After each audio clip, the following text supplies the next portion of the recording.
Sir నేను మీరే చెప్పు అంటాను, నన్ను కడియేస్తుంది సార్. నేను గౌరవ మంత్రి గారికి నేను ఏం రిక్వెస్ట్ చేస్తున్నా, మా సలహాకు సార్ నేనేమంటానా 7,000 కోట్ల రూపాయలు మన ఖజానాకు జమ చేయాలి. సంవత్సరమైన ఇంతలో జమ కాలేదు, సంవత్సరం టైం ఇచ్చిండ్రు, ఇప్పటికీ 3,500 కూడా జమ లేదు. ఇంకా ఎన్ని రోజులకు ఎక్స్టెండ్ ఇస్తాము? నేనేమంటున్నా సార్, ఒక రోడ్ కాంట్రాక్టర్ చేయకపోతేనే ఈఎండి ఫోర్ఫైట్ చేసి రీటెండర్ వెళ్తాం సార్.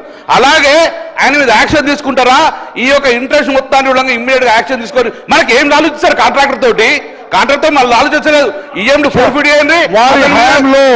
వారి హయాంలో వర్క్లకి 1 year కాదు, 1 year, 2 years, 3 years, 4 years, 5 years, 10 years extension ఇచ్చినది అడగని వాళ్ళని, 10 years ఎక్స్టెన్షన్ ఇచ్చిన వాళ్ళు. ఇంతవరకు ప్రభుత్వాల సార్ వారు అబద్ధం చెప్పి సార్ సత్యదూర మాట సార్, ఇంతవరకు తెలంగాణ గవర్నమెంట్ లో ప్యాడే అమ్మలేదు సార్. ఫస్ట్ టైం అమ్మింది. ఎప్పుడు ఎక్స్టెన్షన్ సార్? సూటి కడుతున్నాం సార్ మంత్రి గారిని, ఈ సమాధాన మంత్రి సార్ ఎప్పటిలోగా ఆ డబ్బులు మొత్తం రాష్ట్ర ఖజానాకు జమ అవుతుంది. ఒకవేళ ఈ మార్చి వరకు ఎన్ని టైం ఇచ్చారు కదా, ఇప్పుడు కట్టకపోతే ఆయన మీద రికవరీ చేసి ఈఎండి ఫోర్ఫైట్ చేసి ఈ పెనాల్టీ మొత్తం ఆయన మీద వేస్తారో లేదో, ఆయనతో మనకు ఏం ఆలోచించలేకపోతే డెఫినెట్ గా ఎంక్వైరీ అయినా ఆయన మీద యాక్షన్ తీసుకోవాలి కాంట్రాక్టర్ మీద. కమలాకర్ గారు లాలూచి గురించి మాట్లాడద్దు.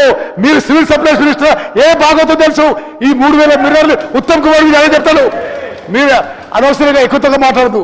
అధ్యక్ష, క్యాబినెట్ లో 3 నెలలు ఎక్స్టెన్షన్ ఇవ్వడం జరిగింది.